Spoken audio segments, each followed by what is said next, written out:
शाही की बहाली की मांग से शुरू हुआ आंदोलन हिंसक रूप ले चुका है। राजधानी काठमांडू में पिछले कुछ दिनों से हालात बेकाबू हैं और अब नेपाली सरकार ने सीधे तौर पर इस हिंसा के लिए पूर्व नेपाल नरेश ज्ञानेन्द्र शाह को जिम्मेदार ठहरा दिया। हैन, यो नेपाली जनतालाई के भएको? यो नेपाली जनताहरु सिरियसली पागल भएका छन्।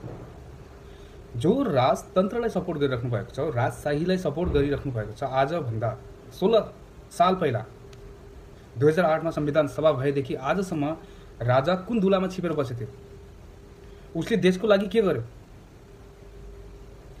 18 साल 16 साल is not a small thing, it's a very big thing.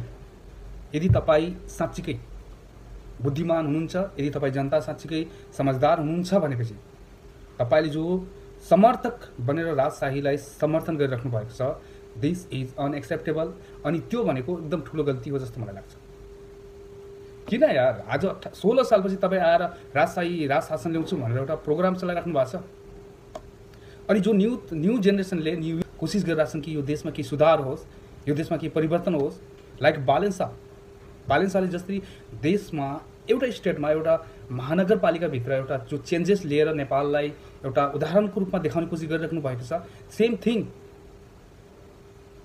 Other स्टेटमा भएको मान्छेहरूले पनि कोसिस गरिरहेको छ। र नेपालमा काठमाडौँको जो स्टेटस छ अहिलेको, त्यो रिपोर्ट तपाईहरु आफै हेर्न सक्नुहुन्छ। अल ओभर कुनै पनि सोशल मिडिया एपहरुमा कति राम्रो काम गरिरहेको छ बालेन्साले। तर आज 16 सालपछि तपाई आएर भन्नुहुन्छ कि हामीलाई राजतन्त्र चाहियो, हिन्दू धर्म चाहियो। यसमा धर्मको कुरो छैन। संविधान सभा 2008 मा लागू भयो, आफ्नो राजशासन छोडे 2006 मा, ठीक छ। देश छोडेर गायब भयो, दुलामा छिपे। त्यतिखेरसम्म पनि केही चेन्जेस भएको थिएन। यदि त्यो नेतृत्व गर्न सक्थ्यो नि त देशको लागि, ऊ लिडरशिपमा आउन सक्थ्यो नि त। भागेर तपाई बाहिर जानुहुन्छ अनि तपाईहरु भन्नुहुन्छ कि 16 सालपछि कमब्याक भएर भन्नुहुन्छ कि नेपालमा फेरि हामीलाई के चाहियो? राजशासन चाहियो। This is really unacceptable. अनि मेन चीज भनेको के छ भन्दाखेरि हामी नेपाली जनताहरूलाई के भएको के? तपाईले आफै देखिराख्नु भएको छ तपाईले कि नेपालको काठमाडौँ भित्र त्यति चेन्जेसहरु भइरहेको छन्। अनि नेपाल सचमा डेमोक्रेसी कन्ट्रीको रूपमा एकदम हैन स्थिर भएको छ अनि चेन्जेस पनि भइरहेको छ नेपाल भित्र भनेपछि तपाईहरुलाई के भइरहेको छ? तपाईहरुले रोडमा भएको चीजहरुलाई डिस्ट्र्याक्ट मान्छेहरुलाई डिस्ट्र्याक्ट गरिराख्नु भएको छ। नेपालमा भएको राम्रो चीजहरुलाई त्यसलाई तोडिराख्नु भएको छ। फेरि तपाईहरुले जनआन्दोलन जस्तो एउटा बेकार चीजलाई तपाईले साथ दिइराख्नु भएको छ। के फाइदा छ त्यसमा?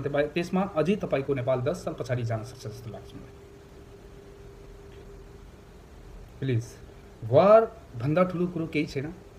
त्यही भएर म एउटा कुरा चाहिँ तपाईहरुलाई दिन चाहन्छु मेसेज। तपाई नेपाल र नेपालीलाई साच्चै खुसी देख्न चाहनुहुन्छ भनेपछि ज्ञानेन्द्रजी, राजाजी, तपाई आफ्नो तर्फबाट एउटा सानो मेसेज दिनुस् तपाईको जनतालाई, तपाईको जो समर्थकहरु छन् तिनीहरुलाई यो चीज गर्ने हैन। यदि जनता तपाईलाई साच्चै राम्रो मान्छ जनताले भनेपछि तपाई नेतृत्वमा आउनुस् हैन। नेपालमा तपाई पनि आउनुस्। जस्तो बालेन्साले गरिराख्नु भएको छ त्यस्तै गरी हर स्टेटमा जो लिडरशिपहरुले जो मेयरहरुले राम्रो काम गरिरहेका छन् त्यही सेम बेसमा आएर एउटा नेपाललाई नेतृत्व गर्नुस्, नेपाललाई अगाडि बढाउने कोसिस गर्नुस्। डेफिनेटली नेपाली मान्छेहरूले तपाईलाई सपोर्ट गर्छन् र तपाईलाई डेफिनेटली नेपालीले नेतृत्वमा देख्न चाहन्छ, लिडरशिपमा देख्न चाहन्छ। अनि त्यहीबाट नै एउटा नेपालको सच्चा विकास हुन्छ भन्ने मलाई लाग्छ। तपाई यार 16 साल गायब भएर अहिले आएर तपाई भन्नुहुन्छ कि मलाई राजशासन चाहियो, राजशाही फेरि बनाउने, नेपाललाई फेरि तपाई राजाको देश बनाउन चाहनुहुन्छ। राजाको देश पुराना जमानामा चल्थ्यो, अहिलेको ट्रेन्ड इज लिडरशिप, राइट? यदि तपाई साच्चै नेपाललाई राम्रो कन्ट्रीको रूपमा देख्न चाहनुहुन्छ भनेपछि लिडरशिपमा आउनुस्। हर स्टेटलाई कोसिस गर्नुस् कि तपाईको तर्फबाट जो पनि प्रयास छन् त्यो प्रयासले राम्रो क्षेत्रलाई राम्रो विकासको रूपमा देखाउनुस्। डेफिनेटली जनताले तपाईलाई सपोर्ट गर्छ। तपाईको जो समर्थकहरु छन् उनलाई एउटा मेसेज दिनुस् जसले तपाईको भ्यालु पनि बढ्नेछ र तपाईको इज्जत पनि बढ्नेछ नेपाली जनताको प्रति, राइट? सो यति नै कुरा हो। अनि तपाई प्लिज नेपालमा जनआन्दोलन सुरु नगराउनुस्। यसले नेपाल र नेपालीलाई धेरै इफेक्ट पर्छ। भोलि प्रजातन्त्र गणतन्त्र राज्यको रूपमा घोषित भइसकेको देशलाई तपाईले बर्बाद गर्न नखोज्नुस्। भोलि तपाईलाई जनताले छोड्ने छैन। सो प्लिज बी वॉर हैन। तपाई पहिले सचेत रहनुस् अनि आफूलाई र आफ्नो देशलाई यदि साच्चै राम्रो कन्ट्रीको रूपमा पहिचान गराउन चाहनुहुन्छ भनेपछि त्यसलाई डेभलपमेन्ट कन्ट्रीको रूपमा लैजानको लागि कुनै पनि पक्षबाट लिडरसिप गरेर अगाडि बढ्नुहोस्। राजशाही देशमा आउन सम्भव छैन। यो चिजलाई बुझिराख्नु होला। यति नै सानो मेसेज दिन चाहन्छु। Thank you so much.